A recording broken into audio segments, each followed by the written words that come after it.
붙어 있습니다. 여러분 가지고 계신 성경에도 아마 그 표제라고 하죠. 그 위에 보시면 성전에 올라가는 노래라고 이렇게 표제가 붙어 있을 겁니다. 시편 120편부터 134편까지는 이 성전에 올라가는 노래, 성전으로 올라가는 노래라고 이렇게 묶일 수 있는 시편입니다. 이 시편들은 이제 이스라엘 백성들이 많이 불렀던 찬송입니다. 이스라엘 백성들은 절기를 따라 1년에 3번 예루살렘 그 성전에 나와 예배를 드려야 했습니다. 그들이 어디서 살든지 간에, 그들의 집이 어디든지 간에 이스라엘의 모든 남자들은 3번 예루살렘에 나와야 됐고, 예루살렘은 그 산에 있는 성전에서 하나님께 예배를 드려야 했습니다. 그때 그들이 예루살렘을 향하여 오면서, 그리고 예루살렘에 도착하여서 그 높은 산에 있는 성전을 향하여서 계단을 올라가면서 불렀던 찬송이 바로 이 성전에 올라가는 노래입니다. 그래서 이 성전으로 올라가는 노래들, 이 시편들은 길 위의 노래라고 할 수 있습니다. 1차적으로는 예루살렘을 향하여서 오는 길 위의 노래이지요. 조금 더 나아가면 인생의 길 위에서 부르는 노래이며, 거기서 조금 더 나아가면 이제 천국을 향하여 나아가는 인생의 길 위에서 부르는 노래인 것입니다.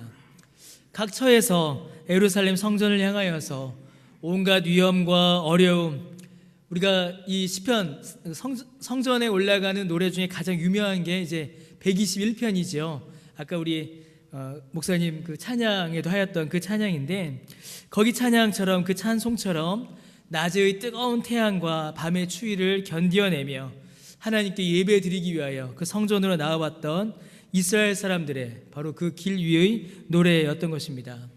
한평생 하나님의 은혜를 구하며 수많은 역경과 고난, 죄와 회개의 길을 걸었던 바로 그 백성들의 순례의 길을 걸어가는 하나님의 자녀들의 노래이며, 또 더하여 지금 이 땅 위에서 하루하루를 주께서 주시는 은혜로 이겨내며 살아가는 우리들의 노래요, 찬양이기도 하는 것입니다.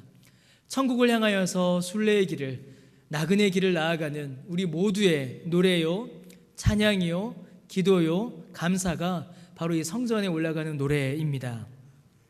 특히 이제 우리가 오늘 읽은 이 시편 124편은 이제 다윗의 이제 찬송인데, 다윗이 자기가 지금까지 지나온 길을 이제 돌아보면서 회상하면서 부른 찬송이 시편 124편입니다. 다윗은 이제 아마도 인생의 마지막 즈음에 도달한 것 같습니다. 그리고 자신의 인생길을 이렇게 돌아봅니다. 자신의 모든 인생길을 처음부터 쭉 회고하며 살펴보는 겁니다. 그리고 그 인생의 순간순간의 의미를 이렇게 한 번씩 짚어보고 있습니다. 그리고 그 회고, 그 회상의 결론은 매우 단순하고 분명합니다.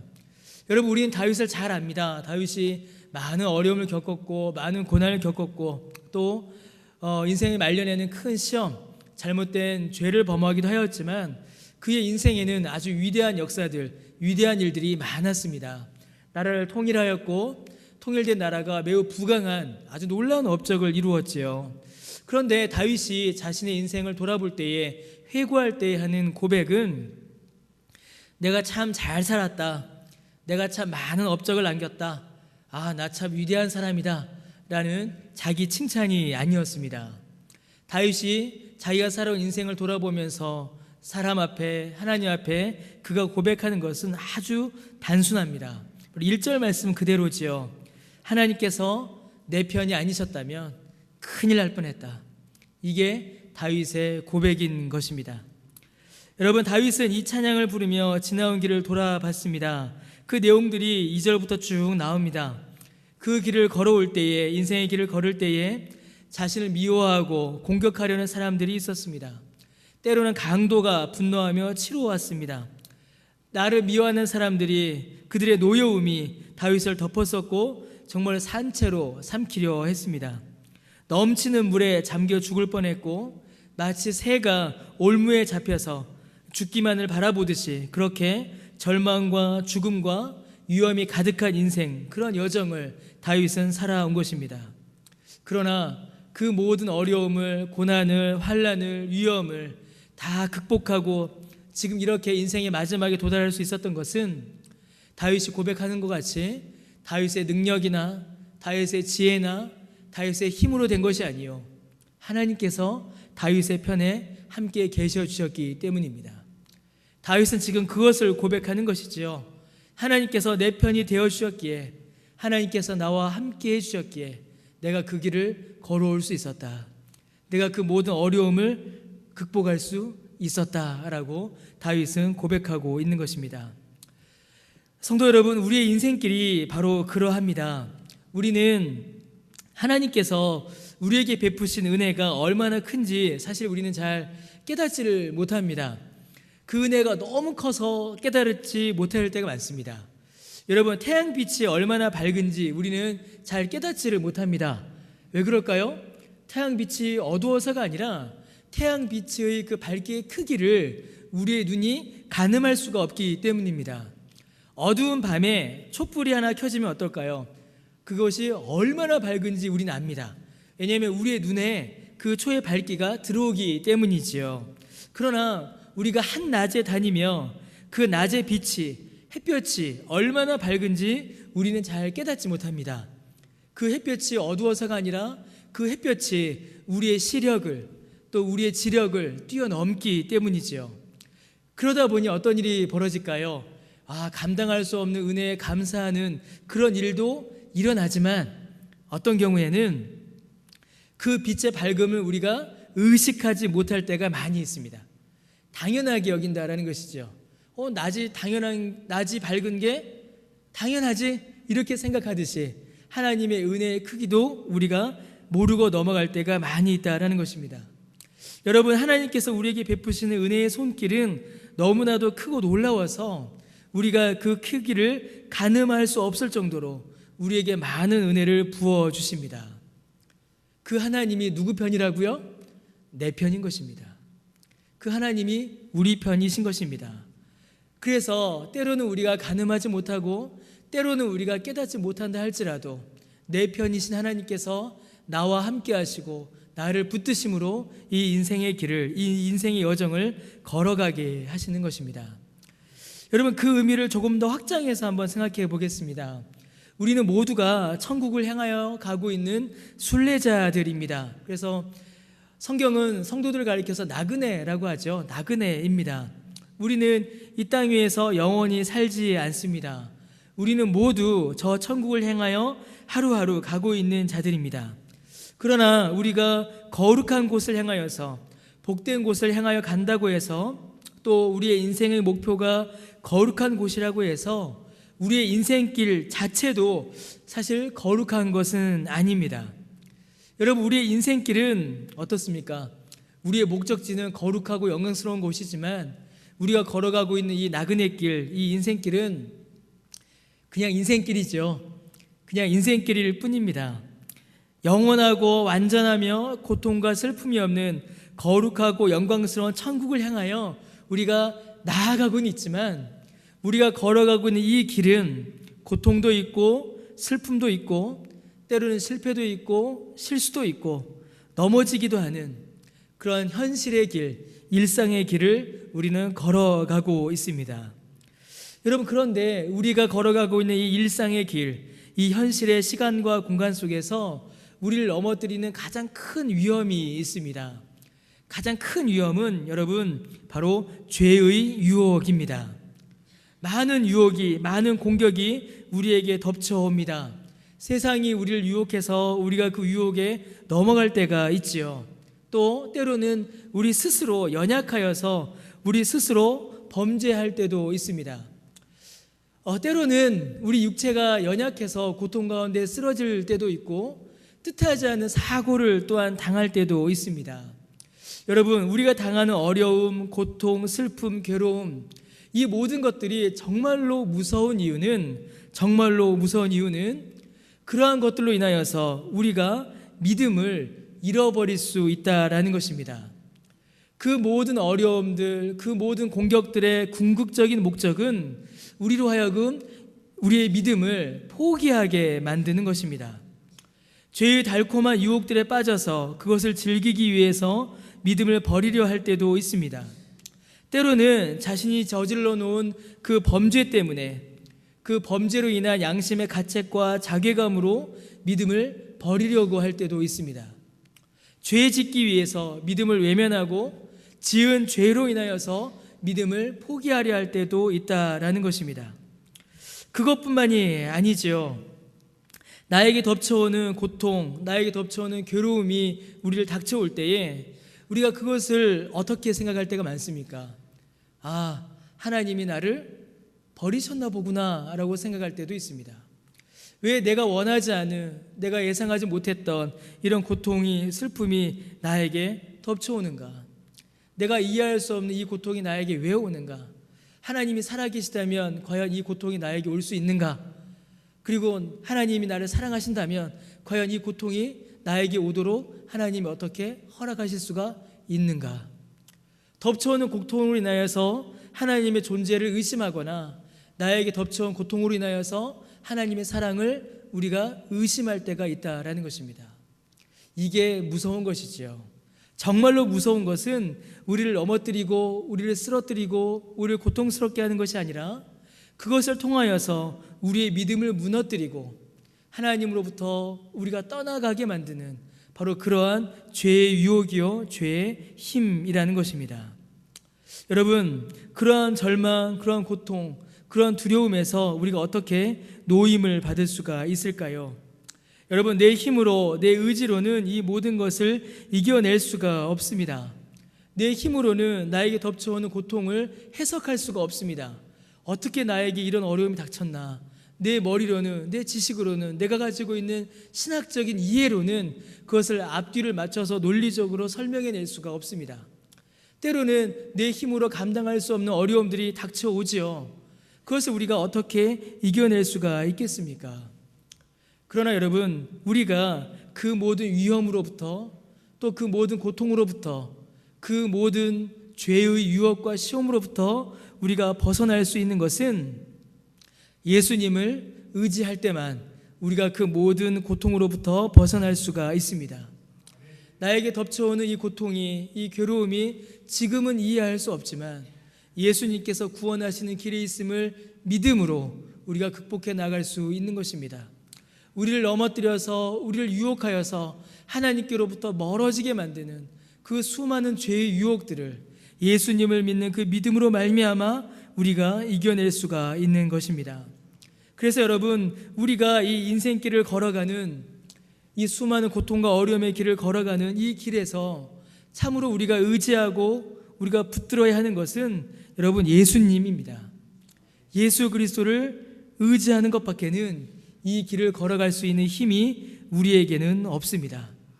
나의 연약함과 나의 부족함과 나의 무기력함을 주님 앞에 인정하고 내 힘으로 걸어갈 수 없으니, 내 힘으로는 끝까지 갈 수 없으니 예수님, 나와 함께 걸어주세요 라고 주의 은혜를 간구하는 그 은혜에 대한 간구와 기도가 우리에게 필요한 것입니다. 여러분, 그런데 우리는 실수를 종종 합니다. 어떤 실수를 하냐면 우리는 종종 내 자신의 모습을 잘 인정하지 못합니다.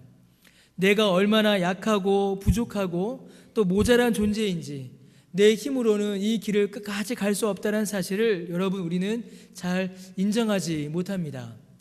때로는 내 지식으로, 내 능력으로 갈 수 있다라고 생각하고, 때로는 내가 붙들고 있고, 때로는 내가 의지하고 있는 것으로 이 인생의 길을 끝까지 완주할 수 있다라고 우리는 생각합니다. 그러나 시편 144편 4절 말씀에 보시면요, 사람은 헛것 같고 그의 날은 지나가는 그림자 같으니이다 라고 성경은 기록하고 있습니다. 우리의 힘으로는, 우리의 능력으로는 완주할 수가 없다라는 것입니다. 저 거룩한 성을 향하여서 하나님 앞으로 나오는 그 걸음이 우리의 힘으로는 너무나도 어렵다라는 것이죠. 낮의 뜨거운 해와 밤의 그 추위를 우리의 맨몸으로는 이겨낼 수 없다라는 것입니다. 걸어가는 그 길 곳곳에 숨어있는 독충과 독사의 위험을, 낭떠러지를, 강도의 칼을 우리가 이겨낼 수가 없다라는 것입니다. 시편 기자의 고백처럼 올무에 걸려있는 새처럼 우리가 자유롭게 날아가는 것 같지만 언제 어디서 어떻게 그 올무에 걸릴지 모른다라는 것입니다. 사랑하는 성도 여러분, 우리가 우리 자신을 한번 정확하게 그리고 새롭게 돌아봐야 할 이유가 여기에 있습니다. 여러분, 우리는 무척 바쁘게 살아갑니다. 그리고 우리는 많은 것을 소유하고 있고 누리고 있고 또 즐기고 살아가고 있습니다. 자, 그런데 그러다 보면 종종 내가 가지고 있는 것이 또 내가 누리고 있는 그것 자체가 마치 나인 것처럼 우리가 생각할 때가 있습니다. 하나 쉽게 예를 들면은 이제 자동차죠. 자동차를 하나 예로 들 수가 있습니다. 여러분, 우리는 차가 있습니다. 차가 있으면 얼마나 편한지 몰라요. 얼마나 편하게 또 쉽게 또 우리에게 유익을 주는지 모릅니다. 그런데 내가 타는 차가 내 자신은 아닙니다. 여러분, 우리는 아무리 좋은 차를 타고 다닌다 하여도 그 차가 내는 속도가 내가 내는 속도가 될 수는 없습니다. 나는 아무리 열심히 달려도 그렇게 속도를 내지 못합니다. 여러분, 아무리 재미있는 것을 누리고 또 만나고 즐겨도 그 모든 것들이 나 자신이 되지는 못합니다. 심지어 그 모든 것들이 영원히 나와 함께하지도 않습니다. 잠시 나에게 기쁨과 즐거움을 주고 사라져버리거나 그것을 내가 잃어버릴 때에, 그것을 내가 놓쳐버렸을 때는 또다시 아무것도 할 수 없는 나의 본 모습으로 돌아오게 됩니다.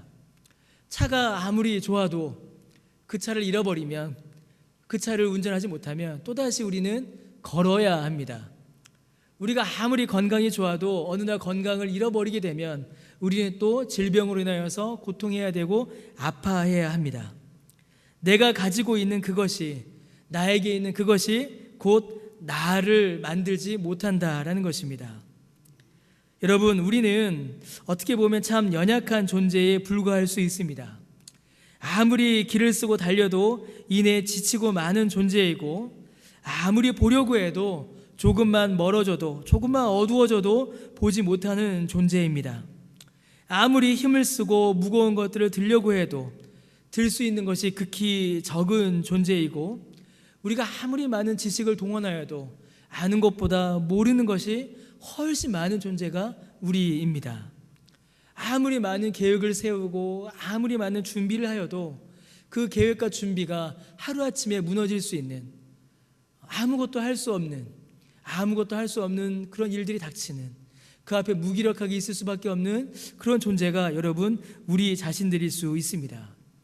그래서 여러분, 우리는 좀 벌거벗은 채로 내 모든 것을 좀 내려놓고 나 자신을 돌아볼 필요가 있습니다. 과연 나는 어떤 존재인가? 나는 어떻게 살아가고 있는가? 이 세상에서, 이 땅에서 나는 어떻게 서 있는가? 그렇게 우리를 좀 돌아볼 필요가 있습니다.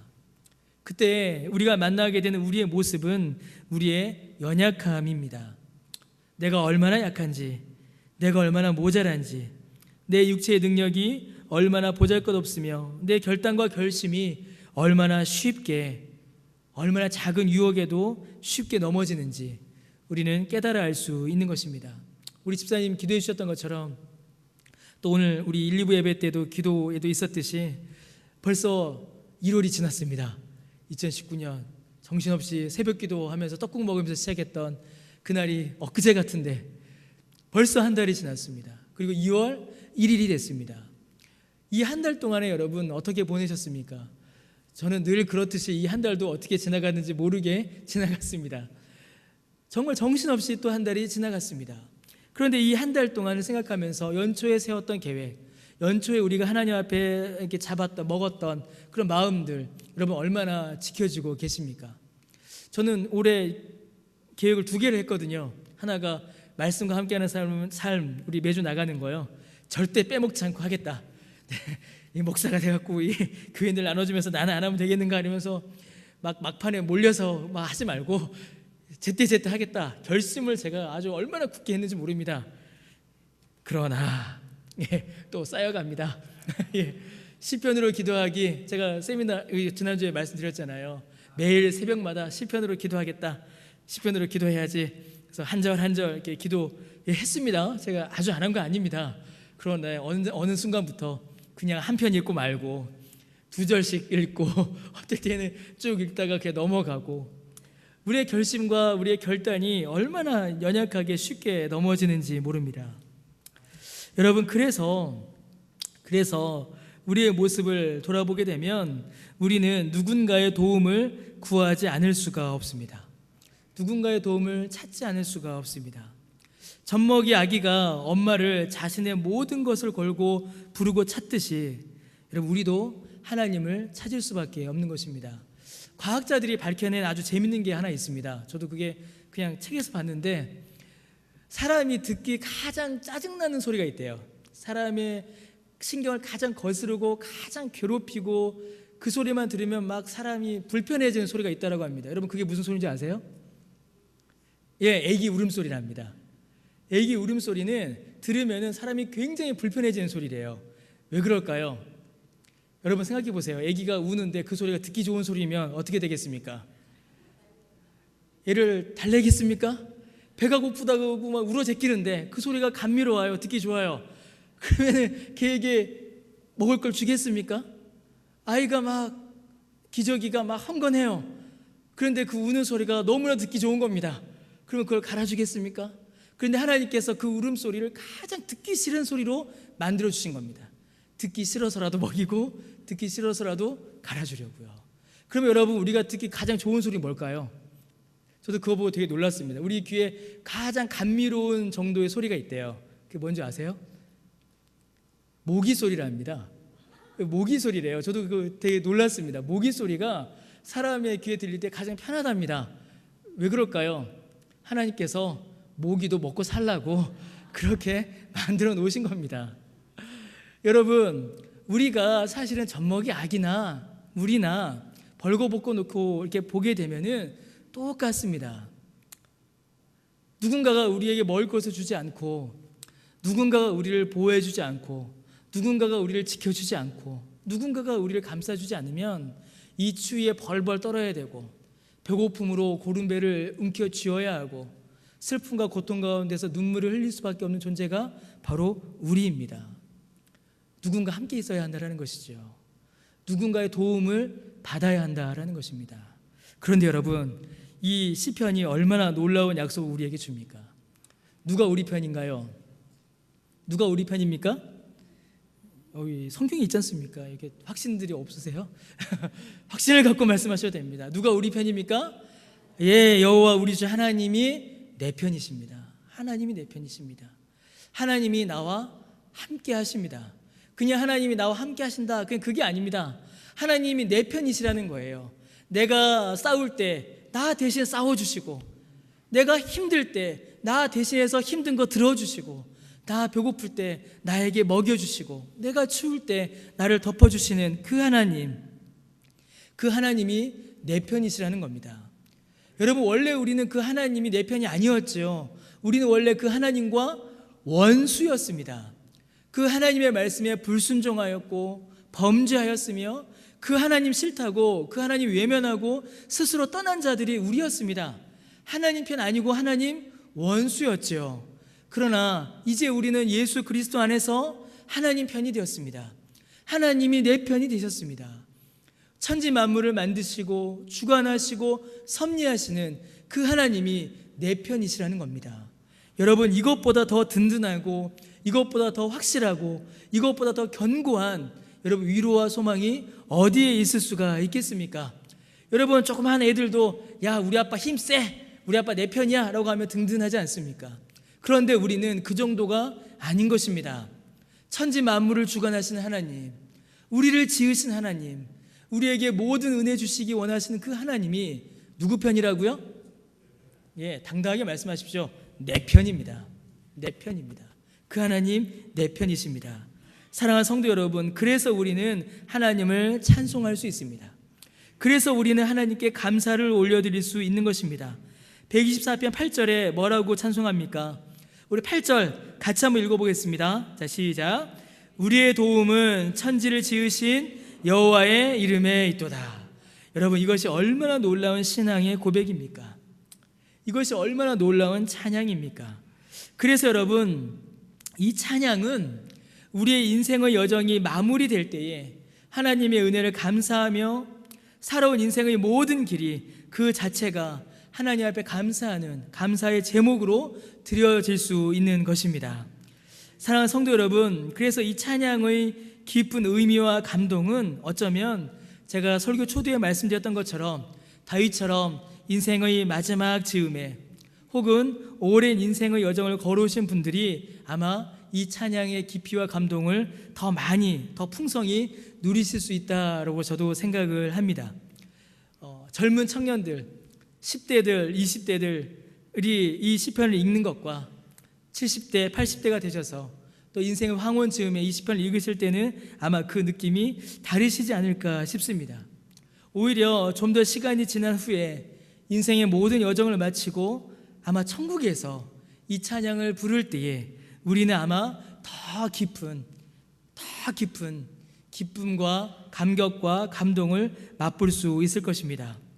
그러나 사랑하는 성도 여러분, 인생의 본 모습을 돌아보고 하나님께서 주신 은혜를 감사하는 일은 여러분 나중에 할 일은 또 아닙니다.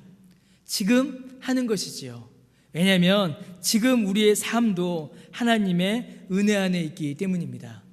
지금 우리의 삶도 하나님께서 내 편이 아니시면 감당할 수 없는 그 삶의 여정을 우리도 걸어가고 있기 때문이지요. 그래서 여러분, 이 시편은 이스라엘 사람들만의 시편도 아니고 다윗의 시편만도 아니고 또 노인의 시편도 아니고 우리 모두의 시편인 것입니다. 하나님의 은혜를 누리며 하나님과 함께 인생의 길을 걸어가는 모든 성도의 찬양이요, 감사요, 기도의 제목인 것이지요. 짧게는 지난 한 해, 짧게는 오늘 하루를 돌아보며 하나님께 감사하는 시편이고, 길게는 지난 모든 인생의 여정을 돌아보며 감사하는 찬송이며, 더하여 하나님 앞에 이 찬송을 불러드릴, 하나님 앞에 이 찬송 올려드릴 그날을 소망하며 부르는 소망의 찬송인 것입니다. 이 찬송의 기쁨과 또 감동과 은혜를 늘 누리시며 하나님을 붙잡고 인생의 길로 나아가시는 저 여러분 되시기를 주님의 이름으로 간절히 축원합니다. 우리 시간 함께 찬양하겠습니다. 찬송가 우리 383